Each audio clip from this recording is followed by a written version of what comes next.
Some people always seem to be in the right place at the right time, don't they? Like they were born under a lucky star, winning raffles, getting unexpected job offers, dodging disasters left and right. How do they do it? And then there's the rest of us. We miss the winning lottery ticket by one number, show up to the airport after our flight got delayed and they gave our seat away, or pick the slowest line at the grocery store every single time, and we can't help but wonder, is there some kind of secret force at play? Is luck a real thing woven into the fabric of the cosmos? Or is it all just random chance, a cosmic coin flip that determines our fate? Today we're diving into the fascinating world of luck, exploring it through the lenses of science, psychology, and maybe even a little bit of cosmic perspective. Buckle up, because we're about to unlock the secrets of luck and discover if you too can hack the system and get more of it. Alright, let's start with the basics. When we talk about luck, what are we really talking about? Is it some mystical force that guides our destiny? Well, I hate to break it to you, but the universe probably doesn't care if you win the lottery or spill coffee on yourself this morning, but that doesn't mean the luck isn't real. It's just that we need to understand it in a different way. You see, a lot of what we call luck boils down to probability. Let's think about flipping a coin for a second. It's a 50-50 chance, heads or tails. Now, if you flip the coin 100 times, you might get a streak of heads or a streak of tails, but overall, the results should be pretty close to even. That's probability in action. Think about casinos. They're not built on magic, they're built on math. Every game, from roulette to blackjack, is designed so that the odds slightly favor the house. In the short term, anyone can get lucky and win big, but over time, with millions of spins and deals, the probabilities play out, and the casino always comes out ahead. So if everyone's playing with the same statistical odds, why do some people seem to be luckier than others? This is where things get interesting. You see, it's not just about the actual probability of events happening, but our perception of those events. Think about it. We tend to remember the times we got lucky, that amazing parking spot we found, the unexpected job offer that fell into our lap. But we easily forget all the times luck wasn't on our side, the traffic jam that made us late, the lost lottery ticket. But what if luck is more than just numbers and perception? What if it's a state of mind, a way of looking at the world that makes us more receptive to those lucky breaks when they come along? Now that's a theory worth exploring. Now, I love a good scientific study as much as the next astrophysicist, and there's one study on luck that I always find myself coming back to. It was done by a British psychologist named Richard Wiseman. Wiseman wanted to understand the difference between people who consider themselves lucky and those who consider themselves unlucky. So he did what any good scientist would do. He designed a series of experiments. He recruited volunteers who self-identified as either lucky or unlucky. Then he presented them with a series of challenges and observed how they responded. And guess what? He found some striking differences. The people who considered themselves lucky were more open to new experiences, more optimistic about the future, and less stressed about the present. They were also more likely to spot opportunities that others missed. For example, in one experiment, Wiseman planted a fake £5 note in a newspaper. The lucky people were far more likely to notice it than the unlucky people.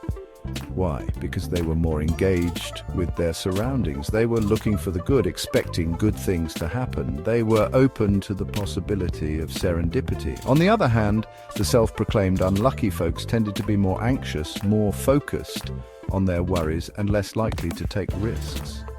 Think about it. If you're so worried about missing your train that you rush past everyone on the platform, you might miss a chance encounter with someone who could change your life. Or maybe you're so afraid of failing that you never even try for that promotion, never step out of your comfort zone to pursue your dreams.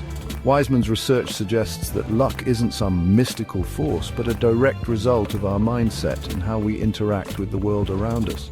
It's about being open to possibilities, recognizing opportunities when they arise, and having the confidence to act on them.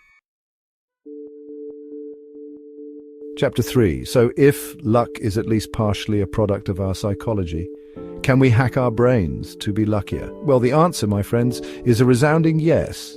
And the best part is it's not even that complicated. Remember Richard Wiseman, the psychologist who studied lucky people? Well, he didn't just identify the differences between lucky and unlucky people. He also developed a set of techniques to help people increase their luck. And guess what? They're backed by science. The first technique is all about expanding your social circle. Lucky people tend to be more outgoing, more likely to strike up conversations with strangers. And those interactions can lead to unexpected opportunities. You never know who you might meet at a party, a conference, or even just standing in line at the coffee shop. That chance encounter could lead to a new job, a new friend, a new adventure. The second technique is to learn to trust your gut. Our subconscious minds are incredibly powerful, picking up on patterns and cues that our conscious minds often miss. So that feeling you get in your stomach when you meet someone new, or that little voice in your head telling you to take a chance on something, listen to it. More often than not, your intuition is trying to tell you something important.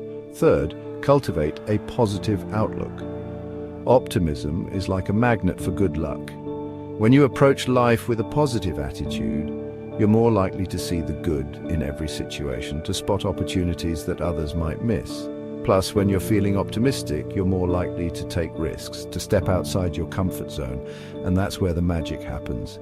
Finally, embrace the power of taking chances. The more you put yourself out there, the more you try new things, the more opportunities you'll encounter.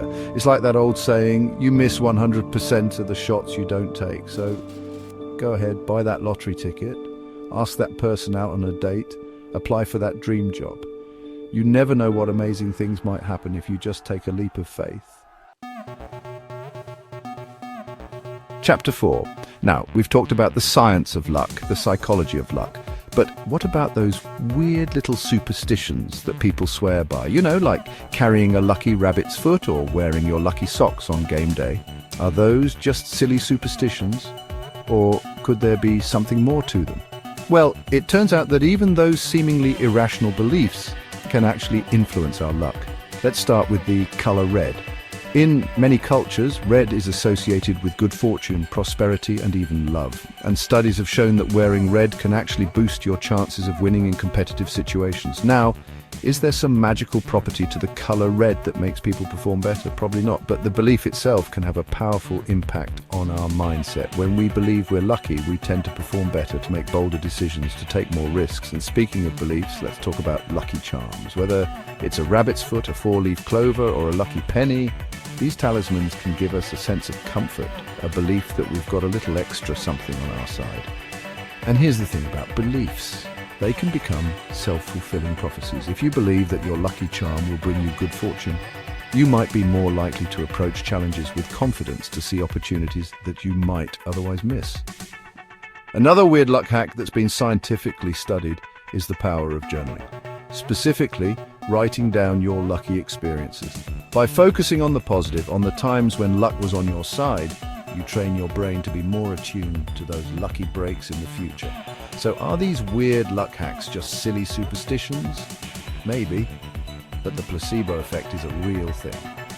And if wearing red, carrying a lucky charm, or writing down your lucky experiences makes you feel more confident, more optimistic, more open to possibilities, then who am I to argue?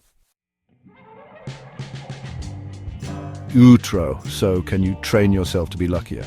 Absolutely. Luck isn't some magical force bestowed upon a select few. It's a combination of probability, psychology, and putting yourself out there. It's about understanding the odds, adopting a lucky mindset, and taking action to create more opportunities in your life.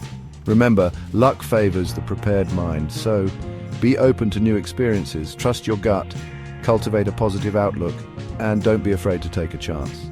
You never know what amazing adventures await you on the other side of your comfort zone. Now, I want to hear from you. Have you ever had a moment of crazy luck? What do you do to attract more luck into your life? Share your stories and tips in the comments below. And if you want more mind-blowing insights into the universe and beyond, be sure to subscribe to Motionera. Stay curious, my friends.